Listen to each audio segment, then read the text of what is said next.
Hi, everybody, and welcome back to another episode of Bulletproof Hygiene. We are so excited to have you joining us today. And today's topic is a little different, but we feel completely relevant to what we do on the daily. And as hygienists, we are obviously in the service industry. We serve our patients, we care for them, we help them, and we love them. Well, hopefully most of them. Our patients are the reason we roll out of bed in the morning, make ourselves look presentable, get our day organized, and take the time we do investing in our expertise and continuing education. I mean, of course, the paycheck plays a big role in these things too, but we all know we couldn't do it without our patients. And honestly, all of the really focused and intentional hygienists that we know got into hygiene to care for others and connect with them. So today we're going to dive into how to connect better with our patients. We love our patients and we want them to love us and our practices, so they will be return clients who we have instilled their trust in us, and so that they'll send their friends and family. So it stands to reason that if we love our patients, we should do it well. So today we are talking about the 5 love languages and how we can meet our patients where they're at and make them feel loved and cared for in our operatories. And if you've never heard of the 5 love languages, the premise comes from the book authored by Dr. Gary Chapman. It's called The 5 Love Languages. And the idea is that different people with different personalities give and receive love in different ways. So by learning to recognize these preferences in others, you can connect more profoundly and develop meaningful relationships. Since that is our goal as healthcare providers and wellness coaches, let's take a look at these 5 different languages, and then we'll talk about how to recognize others' languages and how to speak that language within our operatories. As we list these, you'll find that it's really easy to relate to all of them, probably, but each of us has 1 or 2 that speak to us the most, and the same goes for our patients and team. So the first love language is acts of service. And this is where you feel loved when someone goes out of their way to make your life easier or to do something for you. It's for people that feel actions speak louder than words. And unlike those who prefer to hear how much they're cared for, the people on this list like to be shown how much they're appreciated. So doing small or big things to make them feel comfortable is highly cherished by these people. And some day-to-day examples of this can be things like bringing someone soup when they're sick, or making someone coffee, or picking up dinner if they've had a long day at work. It's just those small actions of service that help them and make them feel special. Secondly, we have quality time. And people who speak this language feel the most adored when others actively want to spend time with them and are always down to hang out. They particularly love when active listening, eye contact, and full presence are prioritized as hallmarks in a relationship. To them, it's all about giving your undivided attention to that person without the distraction of TV, phone screens, or any other outside interference. They have a strong desire to actively spend time with others, having meaningful conversations or sharing recreational activities. Third is words of affirmation.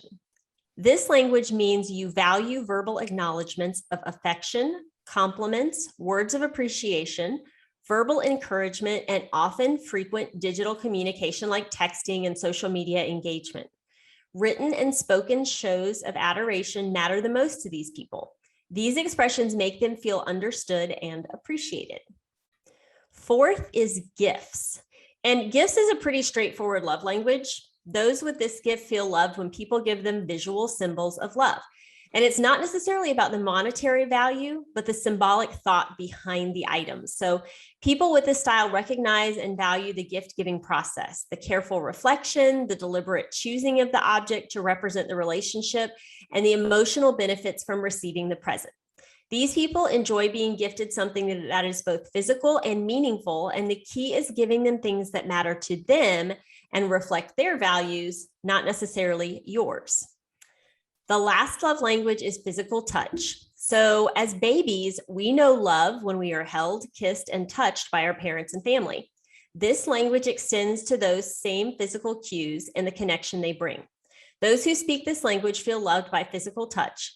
Since neither our team or patient relationships are of an intimate nature, We'll keep the focus on the fact that these people who communicate via this language, when they consent to it, obviously, feel appreciated when they are hugged, high-fived, or literally patted on the back.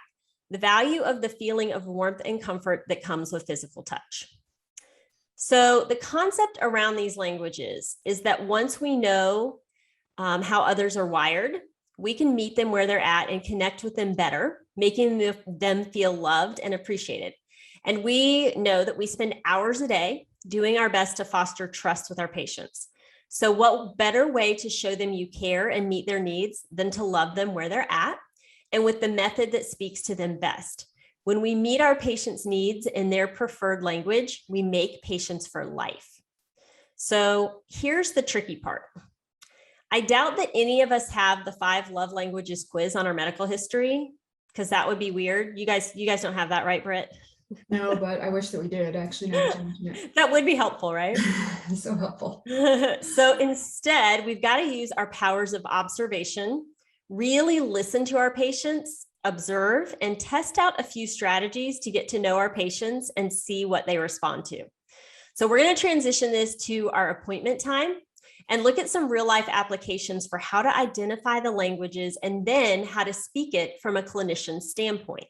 Yeah, I want to interject here just for a second, because I think that a good thing to remember is as we become more self-aware and, are aware of how we sense love or feel the most love, like which language is ours, it helps us to understand others' love language, I think, too. It's kind of like when you get to know yourself better, you know how to love and interact with and have relationships with others. So I think it's really important that we understand like which ones of these resonate with us most, or which ones we relate to the most, before we start trying to kind of like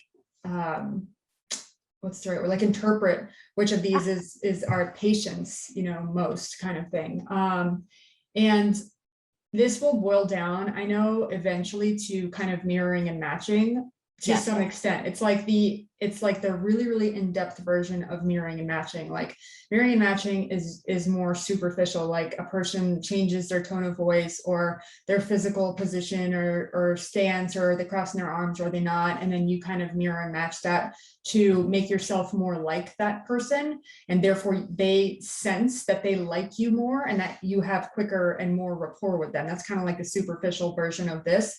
But I think this is like a much more, you have to be like really in tune to what people are doing, what people are saying, and what you need and what you want, and what you like. Like, I think it takes the next level of awareness. So I think like looking at this list, I'm familiar with the 5 love languages. I love this concept. And I think that really, really important that once we understand ours, we kind of are open to explaining or letting someone else know how we feel most loved. Sometimes I feel like you have to verbally say, like, it means the most to me when you do X, when you pat me on the back, when you give me a hug, when you say something nice to me, when you intentionally spend time with me and devote that time to me, when you do something like wash the dishes, like be intentional about verbalizing those things so that people know, because they can't read our minds. But I think the better that we get about communicating about this sort of thing, the better we can infer about what our patients want and need, because this takes such a high level of awareness. I think there's probably a lot of patients who don't even know what they want or need.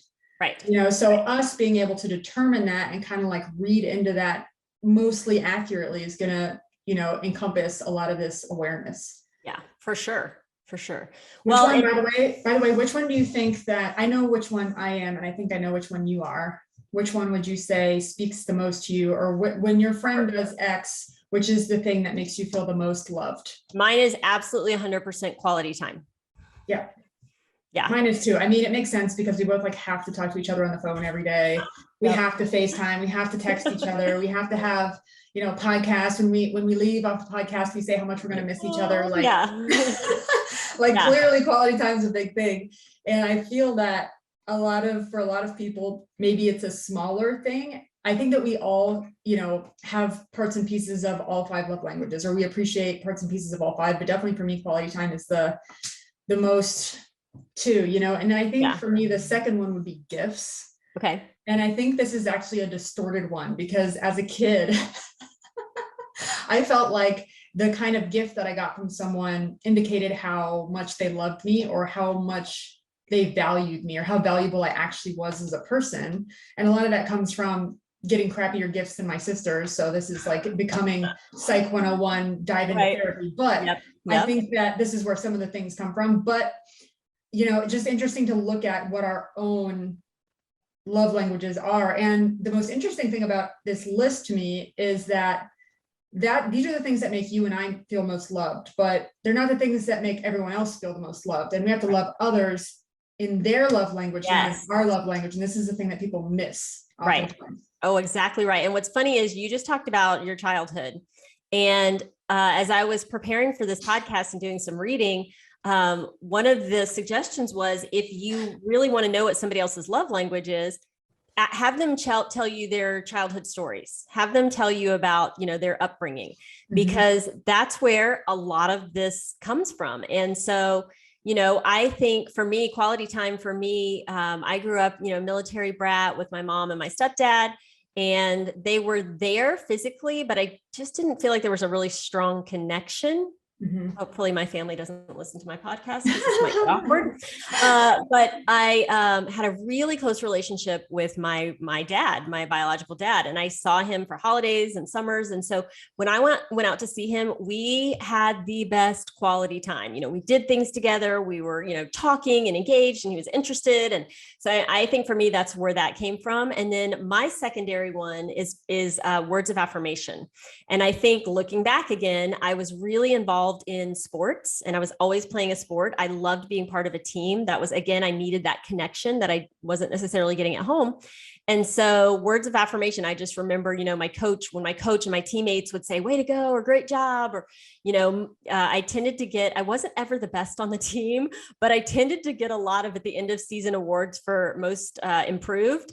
And so I think that for me, like, it was getting that coaching and hearing the feedback and then doing it. And then, you know, being praised for that, like, that just meant a lot to me. So I think you hit the nail on the head when you say, like, it comes from childhood. So that might be a good way to kind of think through for our listeners, like, hey, you know, and you can always check, this book is awesome. I definitely recommend reading the book, but kind of delving in to see what yours are and really understanding the others, because what you just said is vitally important.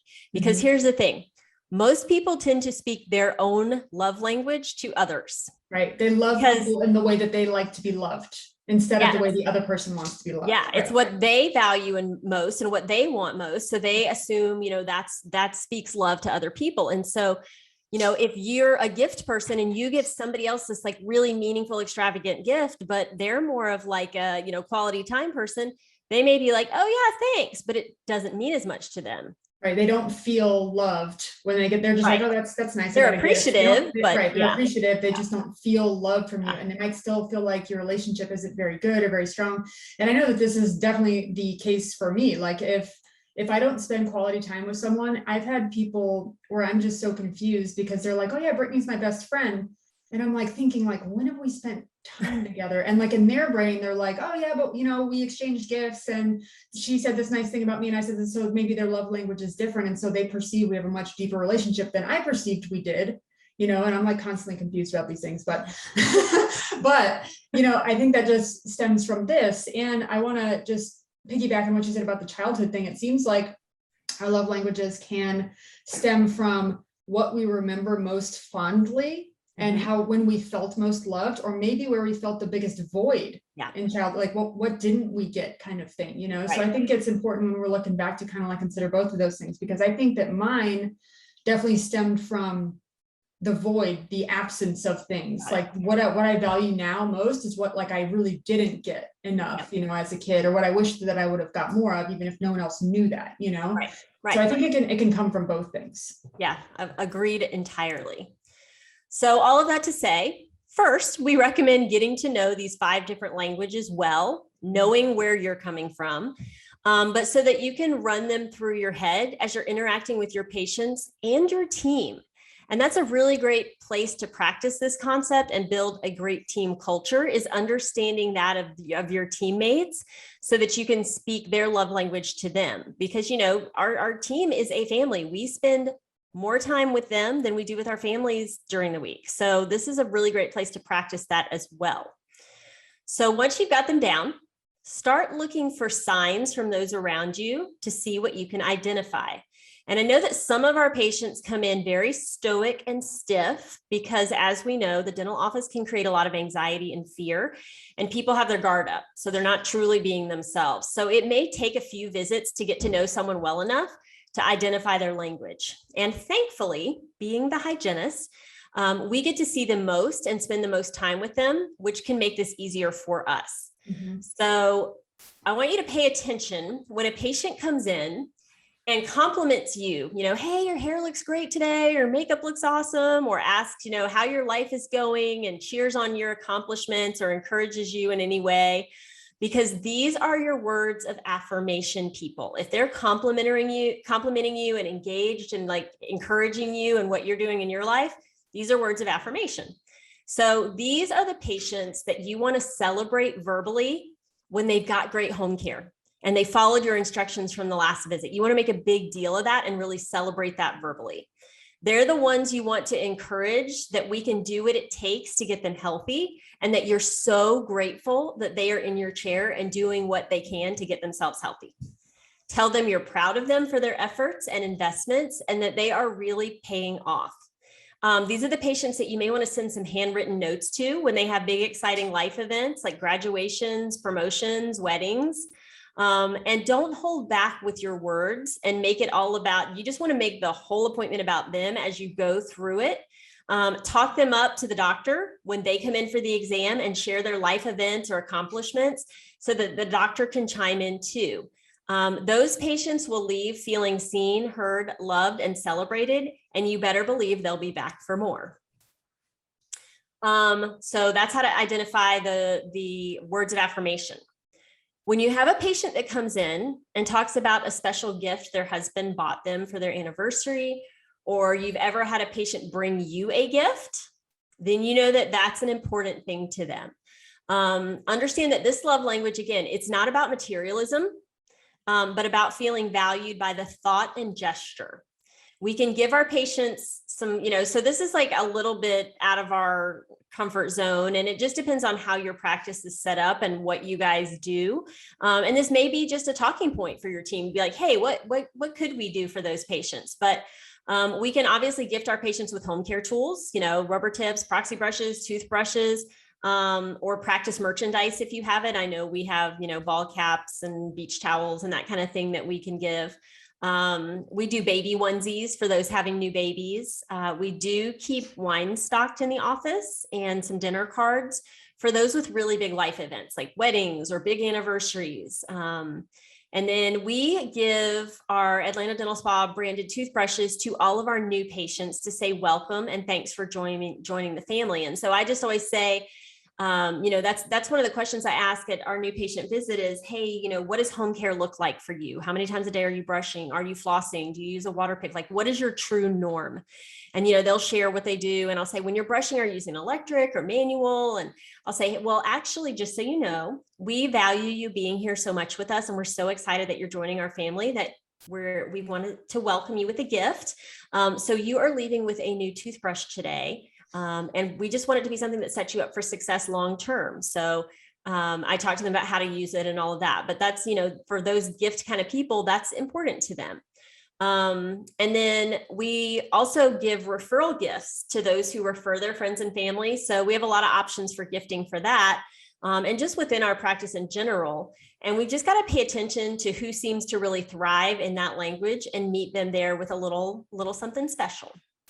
I love that you do honestly, I love that your practice does all that because talk about wow service. It's doing the unexpected things, so they expect to get their teeth clean. They expect to be poked and prodded and given information. They expect certain things when they come to the dentist, but they don't expect a bottle of wine because they just got married. That's really awesome. And I bet you that creates so much, patient faithfulness, basically, they want to come back to you. They see how much you care for them and that you're going above and beyond. And it creates that memory, like that memory, basically. They have a special memory with you. Yeah. We actually have it stocked, and then we have wine gift bags and some tissue paper. So like if I have a patient that's like, yeah, I'm celebrating my 50th in 2 weeks, or, you know, we just celebrated our 50th anniversary or whatever that is, I'll run down the hall and like put that together. And yeah, patients are really wowed and appreciative. So yes, you're right. And they tell their friends and family too. Yeah. You know, it's not just for them alone. Like it does create a referral issue. So I think it was so cool. So when I was visiting your practice not long ago, I remember one of the doctors had a big case that day. It was like a full mouth rehab. And at the end of the case, I guess they had the day where they were seating all the crowns and finishing everything. And it was like the finals, and the patient was like super thrilled and happy. And the doctor and the assistants came out of the room and they were all excited about it and really happy with the way that it had gone. And then they went and got that bottle of wine and like a thing just to say congratulations and here you go. And I think the person had a life event as well. Like they had a life event, they got their teeth done, and they were like more excited about it than the patient probably was. Like they were like, it feels great to give someone a gift like that. It's such a good idea. Well, and for our patients that do the larger, you know, full mouth rehab, smile design kind of cases, you know, hybrid, all the big things, our doctors will write a handwritten note to them. Aww. And just say, thank you for entrusting me with your care. You know, I've enjoyed, you know, helping you achieve your goals. I'm really excited for your future. And they'll actually send like a gift card to a nice dinner restaurant in the area. Oh, I love that. We are very focused on, you know, taking care of our patients really well. I love that. I love it. Yeah. So when your patient engages you in conversation and holds steady eye contact and asks you multiple questions about your life, you can bet that the quality time is their language. These are those patients that you want to be really focused and intentional with. Do your best to have your room all set up as much as possible so you won't be running out on them throughout the appointment. Ask them deeper questions about their lives, families, trips, etc. Make them feel like they are the only patient in the office, and make sure they know that you see and hear them. You want to be really intentional with eye contact.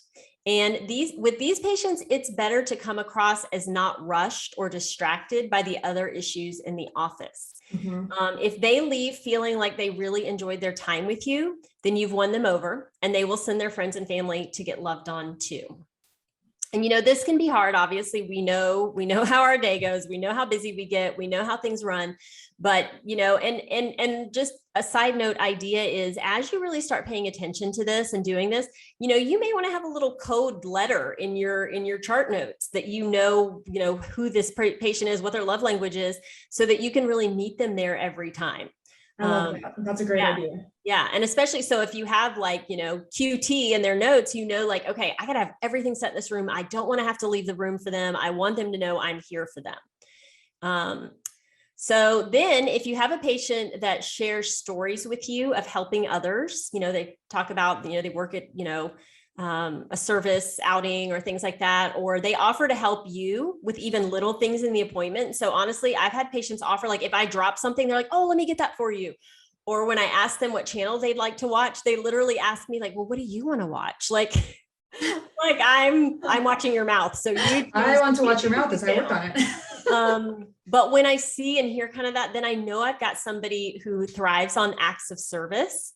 And fortunately for this one, we are all here to serve. So this one's a little easier for us. These are the patients that you really pamper. You know, we offer them, you know, we do this for all of our patients, but these are the patients who are going to take you up on things like a warm neck pillow, a blanket, you know, giving them a little extra time in the massage chair. These are the patients you can make special accommodations for. You know, these are the ones that, you know, you typically don't do this, but maybe you offer to stay a little late or come in a little early to accommodate their schedule. You know, it doesn't have to be these grandiose things, but acts of service for them really mean a lot. And you know, having great customer service, they notice that. So these are the ones you really want to kind of go all out for and just really pamper and make them feel special, make them feel served well. And then admittedly, physical touch can be an awkward language if it's not yours. But considering that we do interact with patients and perform services in a very intimate physical space for them already, it may not be as hard as we think.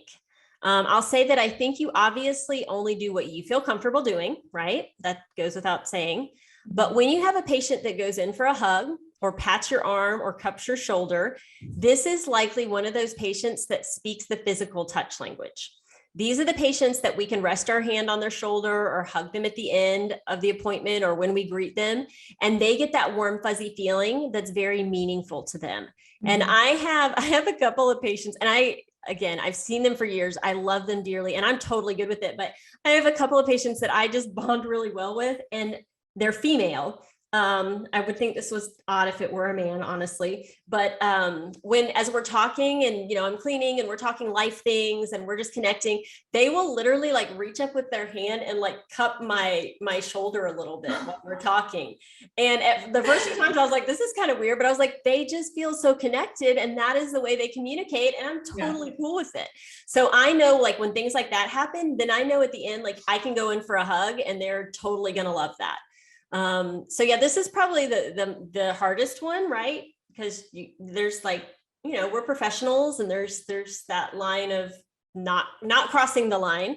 Boundaries and maintaining professionalism while also being loving and while also being nurturing to them. And I think the most awkward thing for me is that, so if we're like stereotyping or putting people like in categories, I don't remember if I read or just inferred or I talked with someone about this, but like men tend to be more like physical touch, and like just the average, like the stats on it are like men tend to like physical touch more than it is the primary love language of a female, basically. Right. And like I think words of affirmation is the second one, and then women primarily like quality time and gifts or like other things. Like, that's just stereotyping. Obviously everyone across the board is not this way.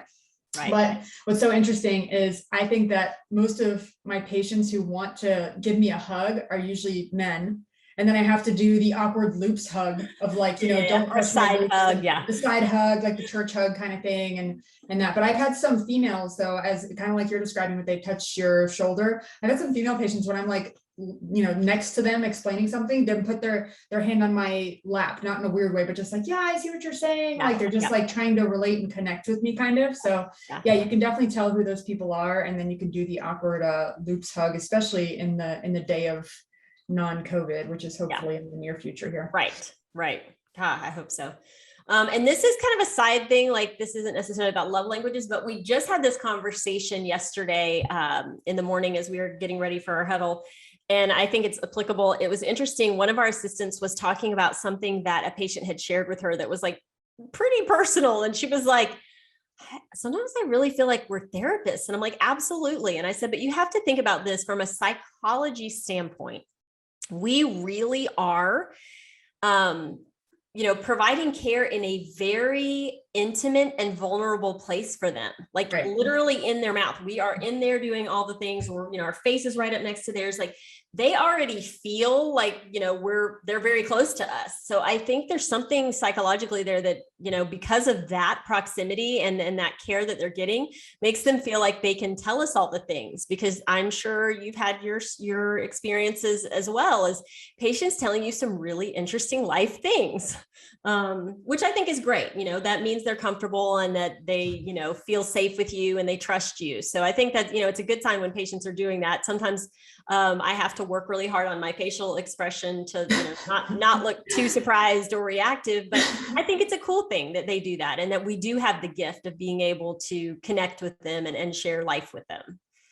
Yeah. And I think all of it's an ebb flow and finding the boundaries and what's appropriate and when to know when to like change the subject or cut someone off. Yeah. When to know, like, when, like physical touch is appropriate, not appropriate, and like, all the things. It's all kind of like learning to read people and just maintaining that professionalism, like, at all times. But yeah, totally. I've had the shocker stories for sure. Yeah. And I think just like every other relationship in our life, time builds that relationship and that experience. We get to know each other better.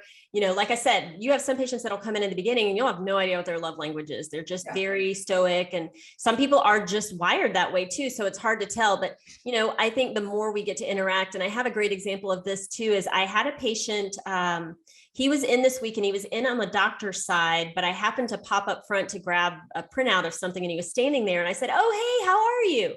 And what's funny is this guy, he's been coming for years. And he is very, just kind of stoic, and there's kind of like that wall, and, we jokingly might call him Eeyore when he's not around, just because he's like very kind of just like, It's okay. People love Eeyore. You love Eeyore. Yes, Eeyore is very lovable. But he's never like one of those like gregarious, like, kind of guys. So, I said, hey, how are you? And he did kind of light up. And he was telling me a little bit about a story about his daughter and, just life in general. And I was like, oh, I can't wait to see you in my chair. And he's like, yeah, I got to make that appointment. I'll do that right now. And it was just one of those, like, I walked away thinking, gosh, I remember when he first came in, and it was always like, how are you? Fine. Mm-hmm. And that was kind of it. So it was really just that brief moment of him kind of lighting up and sharing some personal things just out in the, reception area was like, cool, we're making progress here. Mm-hmm. Mm-hmm. So very, very cool. I love the opportunities we get to connect. Me too. I think that if anyone feels like they're not sure where to start with this and trying to like read their patients, I think the easiest place is just to circle back to mirroring and matching, because that's what, like we touched on earlier, really enables that superficial connection. So like the first couple of appointments, like, if a person's speaking slowly and at low volume, slow pace, low volume, and you match that, they're going to connect with that and sense that you are like them, and they will like you and trust you more. It's just psychology, it's research, it's the way that it is. But I think that when we do that first, then the person feels more comfortable being themselves around us. Yeah. Like they feel better letting their guard down. And of course it takes time, like building rapport and them knowing that they can trust us and we're here for them and we have their best interests at heart and in mind. Of course that helps the process too. But I think initially where we can start with all this is just do the basic superficial stuff. And then you can get a little bit deeper as time goes on. I think it just gives us an opportunity to start looking at love languages and then kind of like incorporate that in the future. Yeah. And I think the concept behind that is people like people who are like them. Yes, exactly. Yeah. Exactly what it is. Yeah. Yep. So if you're doing that mirror and matching and you start there, they'll start to open up to you more and you'll kind of see who they are. Yeah. Really cool. Yep. I think this has been super, super insightful. I love the examples that you gave of specifically what we should look for each type of patient and how we can kind of like see which, what patients will most likely connect the most with. So that was awesome. Cool. Well, hopefully this has been an intriguing concept to all of our listeners today. We hope this has challenged you to be more observant and intentional with patient interaction and with how to meet them where they're at so that we can just continue to provide the best, most connected level of service. And as usual, Brittany and I always want to hear from you guys. We love each other a lot. But we'd like some other input. That would be great. Outside of just the two of us. So if you haven't yet, join us on our Mighty Network. So it's a free app. You just download the app. Just look up Mighty Networks. And then once you're in the app, look up Bulletproof Hygiene and join us. And it's a great forum to ask questions, share ideas, just collaborate. Because that's what we're here for. And I've heard from a lot of you lately, you kind of chimed in on the network and just said, hey, thanks so much. We love the podcast. We love what you guys are doing. We read the book. So that's super helpful to us. And we'd love to hear about what you want to know more about or what you want to hear about. So please, if you haven't joined us, do so. And if you've joined us, but you haven't necessarily said hi yet, come say hi. Yes, we love your input. We love your interaction. We're both quality time people. So come spend some time with us. That's right. All right. Well, everybody have a wonderful week. Good luck treating your patients to the best of your ability, and we will see you next time. Bye, guys. Have a great week.